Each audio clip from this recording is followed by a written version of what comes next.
All right, hey guys, welcome to Do the Bible Verse by Verse, a plain and simple study of the entire Bible, book by book, chapter by chapter, and verse by verse. Currently, we are in 2 Samuel chapter 12. Now, chapter 11 was a dark turning point for David, and he committed a grievous sin. But not only just the sin of adultery, but everything that went into that awful sin. You start with um, the lust part. You start with that, and James tells us that everyone is drawn away and enticed. Right? Everyone is enticed when he's drawn away by his own lust. You start there, that David goes out and he casts his eyes on a beautiful woman who is bathing. And then from there, his lust overpowers him. He sins, and the thing that's bad about this is the number of people that he brought into his sin. So, he asked his servants, hey, who's the babe, right? And so, oh, that's Bathsheba, Uriah's wife, all right? And then he then sends for her. So he sends his messengers to come. Hey, David wants now a hookup. There's another term for it, right? A hookup. And then, okay, it probably was slamming. Great. He goes back. Just like a typical man. If you ever remember the movie Fatal Attraction. And Fatal Attraction start Glenn Close and Ann Archer and Michael Douglas. Okay. And Michael Douglas, he plays he has the perfect life, and that's the way the movie comes on. He has this perfect wife. The wife in the picture is Ann Archer, beautiful actress. Okay, and she plays that part. In other words, I look at that and go, why would you cheat on her, right? Ann Archer, so she's a beautiful actress. And in the movie, there's no reason for him to cheat. But they go out of town one weekend, and Glenn Close, they hook up, and they hook up for the weekend. And then after the weekend, Michael Douglas' character basically is like, oh, okay, have a nice life, see you later. Because in his mind, that's what he was doing. In his mind, hey, I'm done with it. I hit it, and I'm trying to quit it. Except one thing, she sends back and says, I'm pregnant.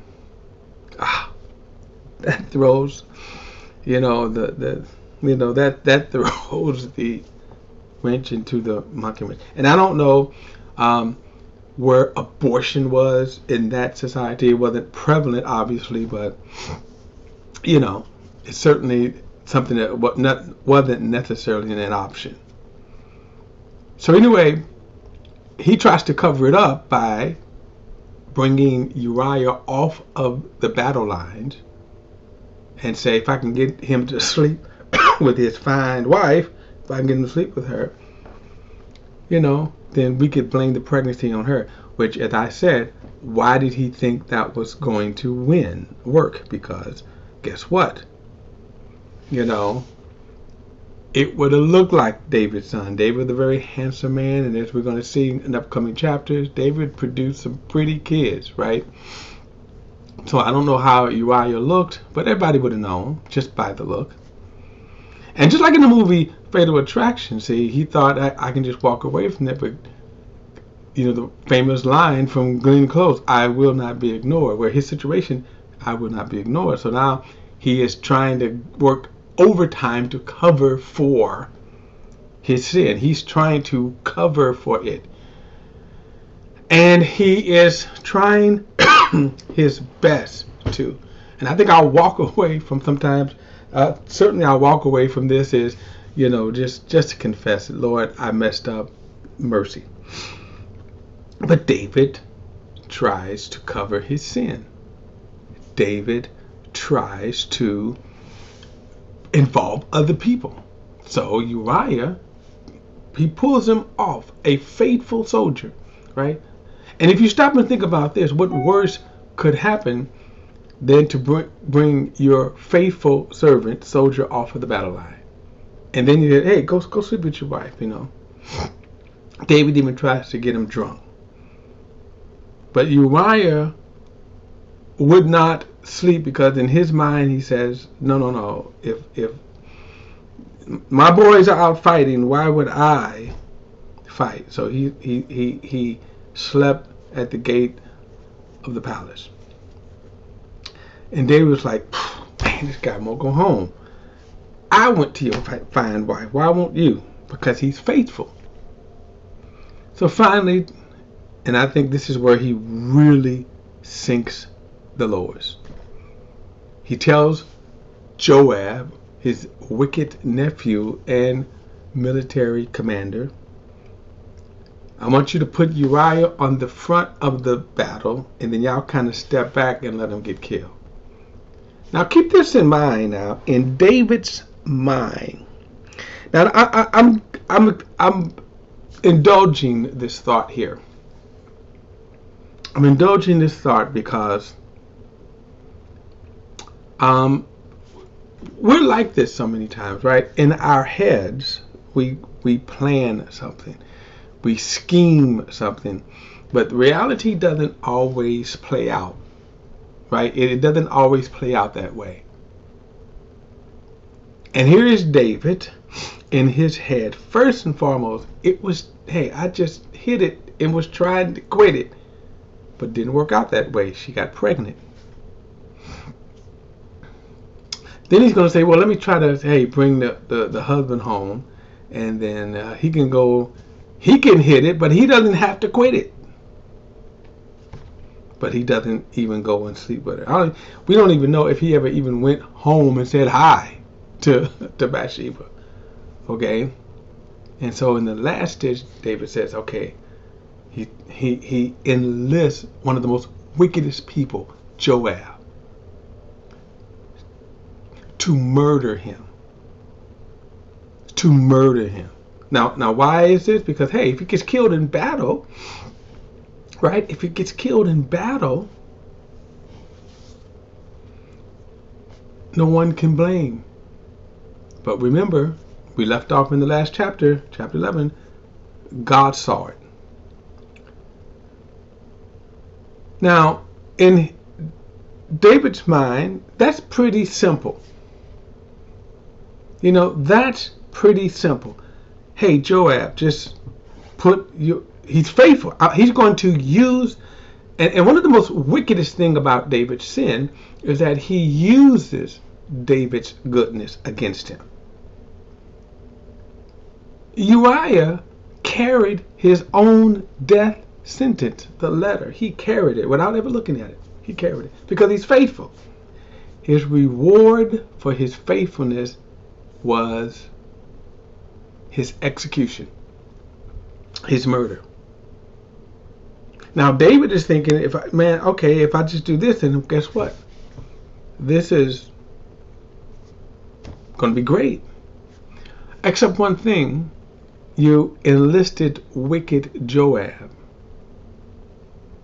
And just like in the movie, as I told you, Fatal Attraction, Glenn Close character, I will not be ignored. And she took it a step further, right? She started harassing them. She started and wouldn't let up. And even to the point of taking his kid on a ride that ended up causing his wife to be into a car wreck. And we can just go on and on with that. Well, in the same way, you have David, who's conspiring with Joab of all people. of all people. Not him. Not that dude. So Joab had ideas of his own.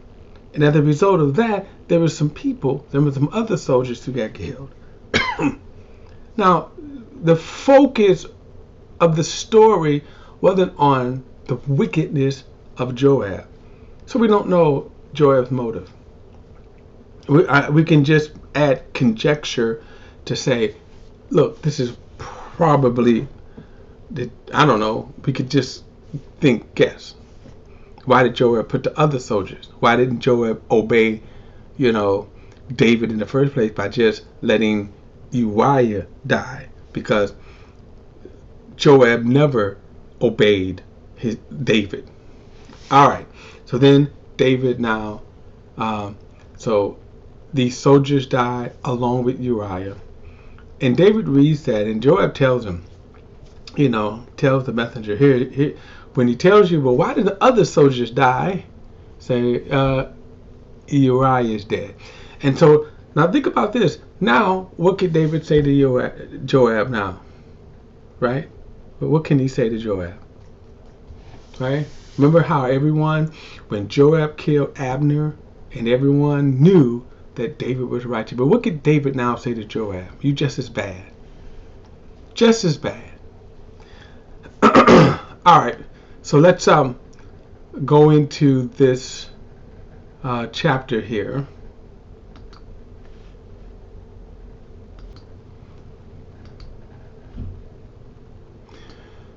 Okay, now after this, right? And remember in fact, you know what? Let me read the last. Let me read the last one here. Come on. This is the last verses here. I just want to read this. Verse 26. It says that when Uriah's wife, that's Bathsheba,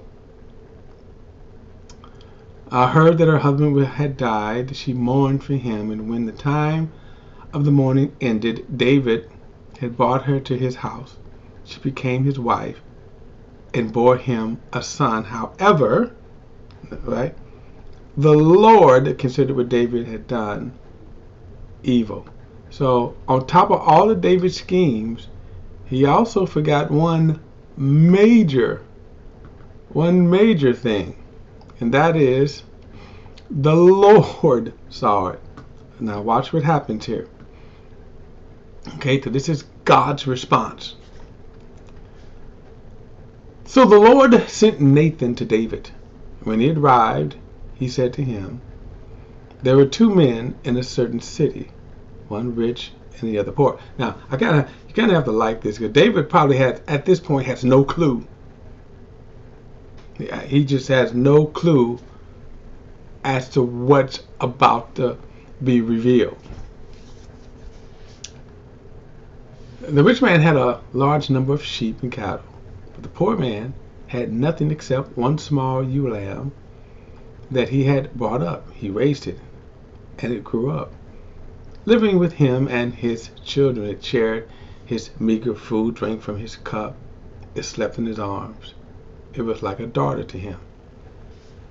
Now, a traveler came to the rich man, but the rich man could not bring himself to take one of his own sheep or cattle and prepare for the traveler who had come to him. Instead, he took the poor man's lamb and prepared it for his guests. Now, there's going to be a story coming up later on when we get into the Kings, the letters of the Kings, where wicked Ahab was going to do just this, take a man's vineyard. Okay, but I digress. Now watch this. So verse 5. David was infuriated with the man and said to Nathan, as the Lord lives, the man who did this deserves to die, because he has done this thing and shown no pity. He must pay 4 lambs for that lamb. Now Nathan's getting ready to drop the bomb on him, right? I'm going to stop and say this too, just as a sidebar.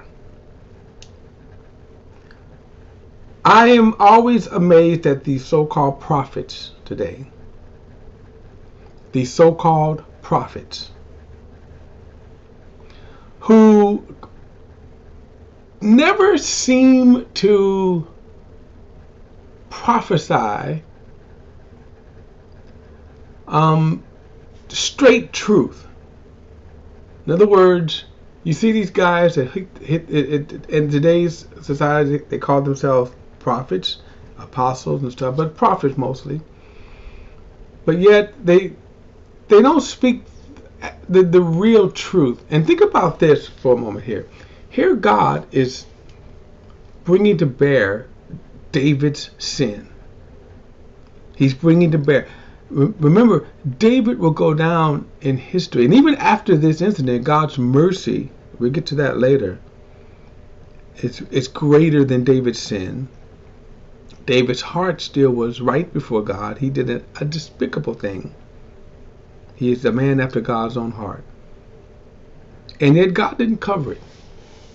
Notice God is not covering this. Notice God is not looking at this and saying, oh, that's my boy, let's cover it up. As many Christians do today. They cover up their politicians' sin. Hint, hint. Their political affiliations, their sins. Hint, hint. Even within the churches, there's a lot of covering up going on. And it's despicable. True men of God will speak God's truth as God directs them. And they're not going to cover up someone's sin. And you're going to see here, God is not covering up the sin. God is going to... Now, does that mean that God is going to expose everyone's sin all along? Thank God His mercy. Let me just say this. Thank God His mercy. I'll say this. I pray, I beg God's mercy every day. Let me just say this. And I don't have to, because God's mercy in its full strength is poured out in the person of Jesus Christ. So oftentimes we think that when bad things happen to us, that they happen to us because, God is punishing you. No, there's a lot of reasons why bad things happen to you. I'll get more into that in the next study because I'm running out. I just ran out. But what I wanted to say here is notice that God will expose truth. He's not like man to cover up man. He is not like... We're wicked, and we do that. We'll cover from one another. Your son, parent's son can be serial killers, and they get in front of the news and say, I don't understand why my son, my mass shooter son, he's not like that. He's the most loving person you could ever know. Dude just shot up 40 people in the school. God is not like that. God will call it like it is. All right, I'm going to pick this up in the next chapter, guys. I'm going to part 2, you can say, of this when we get back to Nathan busting out King David. All right, I'll see you in part 2 of chapter 12.